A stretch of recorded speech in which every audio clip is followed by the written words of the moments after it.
साथियों, वंदे मातरम। चाय की चर्चा के इस नवीन में आपका स्वागत है। मैं गंगा सिंह बेगम।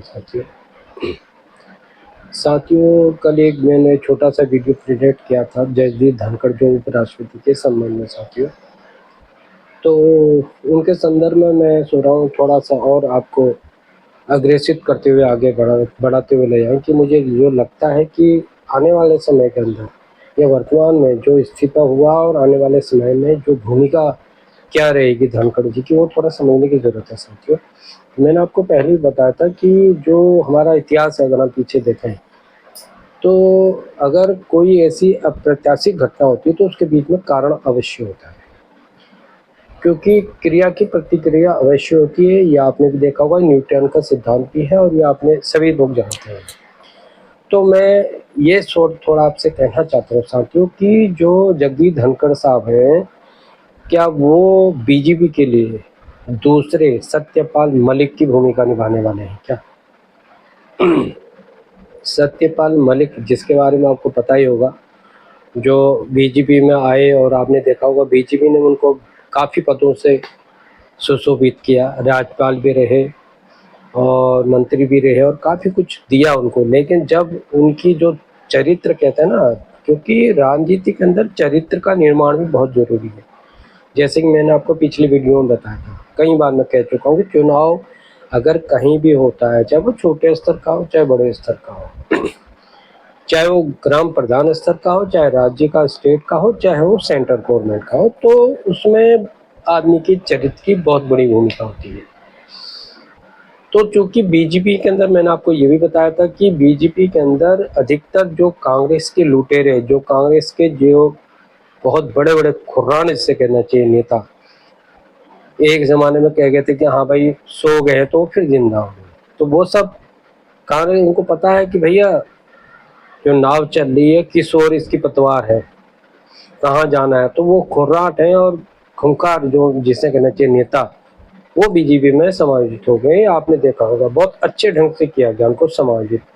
तो बीजेपी को भी और आरएसएस को भी सोचने की जरूरत है, थोड़ा समझने की जरूरत है किस प्रकार के लोगों को आप अपने यहाँ शामिल करते हो, थोड़े से लाभ के लिए, थोड़े से वोट बैंक के लिए। अगर ये प्रक्रिया आपकी जारी रही तो आने वाले समय में बीजेपी के लिए काफ़ी संकट पैदा हो सकता है, जिसका खामियाजा भुगतना पड़ेगा। तो मैंने आपको पहले ही बताया, तो आज भी कहता हूँ, चाहे वो ग्राम प्रधान का चुनाव आजकल चल रहा है, तो मैं वो भी कहना चाहता हूँ कि सही कैंडिडेट का चुनाव आप लोग करें, जो कि मैं समझता हूँ, मतलब चूंकि जो पार्टीबाजी होती है ना, जो समूहबाजी होती है, पार्टीबाजी होती है, और दूसरा गारंटी लेने को तैयार होता है कि साहब मेरी गारंटी आप इसको दो, तो भाई किसकी क्या गारंटी है? राजनीति में क्या गारंटी लोगे आप? क्योंकि ये सब बछड़े होते हैं ना, जो आपने देखा होगा, जो बछड़े होते हैं, अगर आप शुरुआत में एक उदाहरण दे रहा हूँ कि उनको आप हल के लिए जो पहले पहाड़ों में हल बनाते थे या हल जोतने को तैयार करते थे, तो बछड़ा होता था तो बहुत खुदकता था वो, क्योंकि उसने दुनिया नहीं देखी ना, उसको पता नहीं कि कहाँ पे क्या होता है। थोड़ा सा अगर उसने छोटा मोटा आधा अधूरा काम सीख लिया, आधा अधूरी नॉलेज पाली, तो वो कूदता था बहुत बड़ा प्रचंड। लेकिन जो बैल होता था, जिसने दुनिया देख ली है, दुनिया समझ ली है, तो वो आपने देखा होगा उनको फिर लगाते थे जुए में। तो बछड़ा शुरू में तो 5-10 मिनट या 10 आधा घंटा खूब जोर लगाएगा, बाद में फिर वो उठ ही नहीं पाता है। तो वही राजनीति की कहानी है साथियों। तो बछड़ा मत बनिए, बैल बनने की सोचिए, जो लंबे समय तक लंबे दूर का घोड़ा जिसे कहते हैं, लंबे उसका, तो वो बनिए आप। खैर, बात हो रही थी जगदीप धनखड़, जो कि अब उप राष्ट्रपति नहीं रहे, उनके बारे में थोड़ा, उनके बारे में विश्लेषण करने की मैंने सोची कि करूं।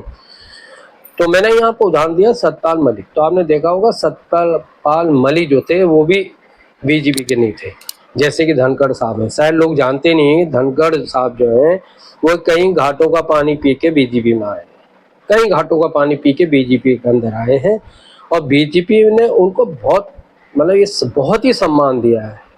और उप राष्ट्रपति बनाना बहुत बड़ी बात थी, जो कि एक सांसद भी नहीं बन सकते। राज्यसभा के लिए कई बार उन्हें कई जगह कोशिश की, लेकिन नहीं बन पाए। तो आखिरकार बीजेपी ने उनको उपराष्ट्रपति इतने बड़े पद पर आसीन किया। अब आगे की कहानी साथियों, आगे कहानी ये कि आप सोच रहे होंगे कि बीच में अगर आप कुछ समय पहले उपराष्ट्रपति जो धनखड़ साहब का अगर स्टेटमेंट को देखें, स्टेटमेंट को पढ़ें, उसका अध्ययन करेंगे तो आप देखेंगे कि उन्होंने कई मोर्चे पे सरकार, यहाँ तक कि सर्वोच्च न्यायालय, न्यायपालिका पे भी सवाल उठाए हैं। खैर ये बात अलग है कि हम काफ़ी मुद्दों पे उनके जो सवाल हैं वो हम बाजी समझते हैं, क्यों कई वीडियो में हमने बताया था कि जो है न्यायपालिका की दोहरी नीति है, वो चल रही है, जो कि एक स्वस्थ लोकतंत्र के लिए अच्छी खबर नहीं है। बीच में आपने देखा होगा जस्टिस वर्मा के यहाँ से जले हुए नोटों की जो है पूरा साला कई हजारों करोड़ रुपए मिले, उस पर भी अभी तक कोई कार्रवाई नहीं की गई। तो देश का कानून तो सबके लिए बराबर हो, चाहे राष्ट्रपति के लिए जो बराबर हो सकता है, प्रधानमंत्री के लिए हो सकता है, तो भैया न्यायालय में न्यायपालिका जो न्यायाधीश है उनके लिए क्यों नहीं हो सकता, आप मुझे बताएं। तो ये तो कुछ मुद्दे तो उनको ठीक, लेकिन जो सरकार के पक्ष में होने के बाद भी सरकार के सही बातों का और गलत बातों को उभारना, सही बातों को दबाना, ये भी ठीक नहीं। जो सही चीज है उसका विश्लेषण होना चाहिए, वो किसी पार्टी का, मैंने आपको कई वीडियो में बताया साथी। तो जो सत्यपाल मलिक हैं वो अपने आप को बहुत बड़े जाट नेता मानते थे और सोचते थे कि साहब यही है ना, किसी को अगर अंधे को आंख दे दो तो वो सोता एक आंख के आगे सोता बहुत बड़ा हूं मैं। तो वही चीज है, जो निर्धन को अगर थोड़ा पैसा आ गया वो सोता मुझसे बड़ा माला माल कोई नहीं। तो वही चीज है कि अगर आपने देखा होगा सत्यपाल मलिक की पोजीशन यही रही है जो धनखड़ साहब की थी, तो धनखड़ साहब को भी बहुत अच्छी तरह से, अच्छे रिस्पेक्ट सम्मान के साथ इतनी बड़ी पोजीशन में बैठाया गया है। लेकिन वही चीज है, आदमी को गलतफहमी होती है कि उन्होंने बीच में सोचा कि मैं ही जाट नेता, मैं ही किसान नेता। तो उन्होंने, आपने देखा होगा कई मोर्चों पर उन्होंने जो है, जो कि संवैधानिक पद में आप ना, आपको मर्यादा से बोलना है, आम जनता कुछ भी बोल सकती है, ये लोकतंत्र की यही सबसे बड़ी शक्ति है कि आम जनता किसी पे भी आरोप अगर उसको लगता है और कुछ प्रमाण है तो उसको बोल सकती है, अपनी आवाज को उठा सकती है, चाहे वो राष्ट्रपति के विरुद्ध हो, चाहे प्रधानमंत्री के, चाहे किसी के विरुद्ध हो जी।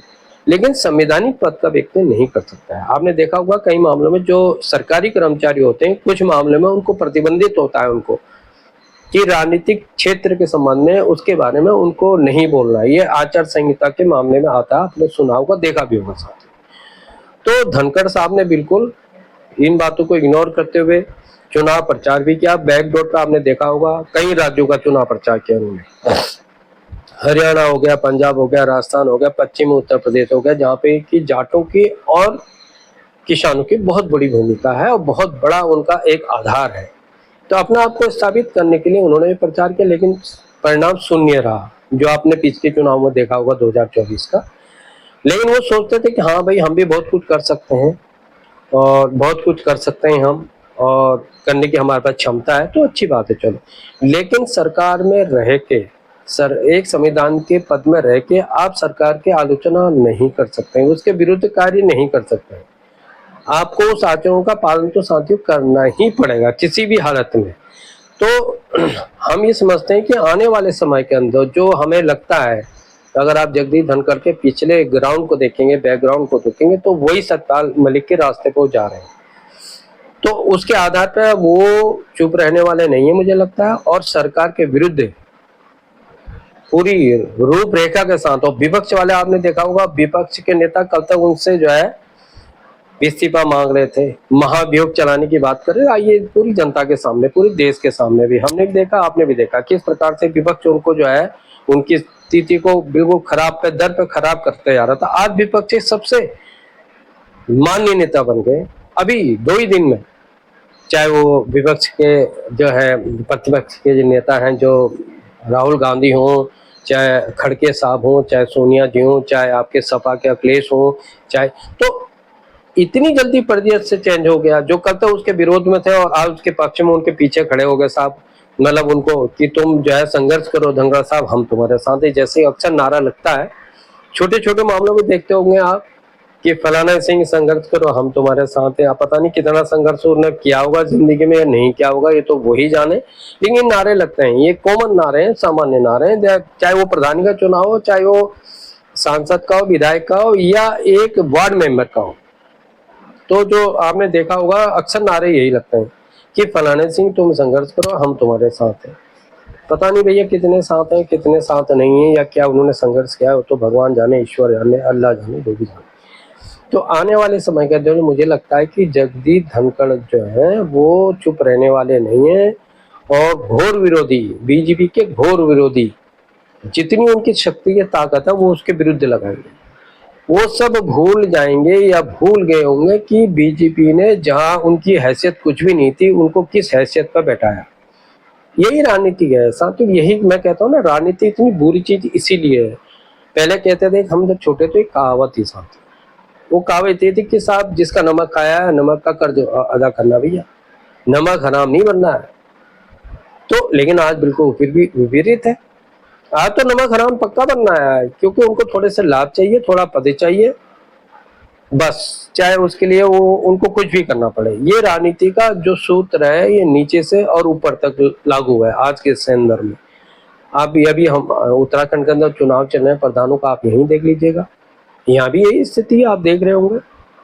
और जो है सभी लोग, मतलब आप, मैं क्या किसी के लिए कह सकता हूँ, मेरे लिए तो कुछ नहीं है, लेकिन जनता को सोचना है कहाँ वोट डालना है, किसके पक्ष में। लेकिन मैं इतना जरूर करना चाहूंगा कि आप किसी के बारे में या किसी की गारंटी कोई व्यक्ति नहीं ले सकता है।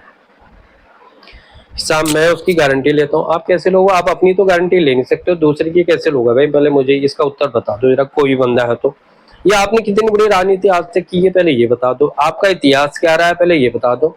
आपने कितने संघर्ष किए जीवन के अंदर, ये बता दो।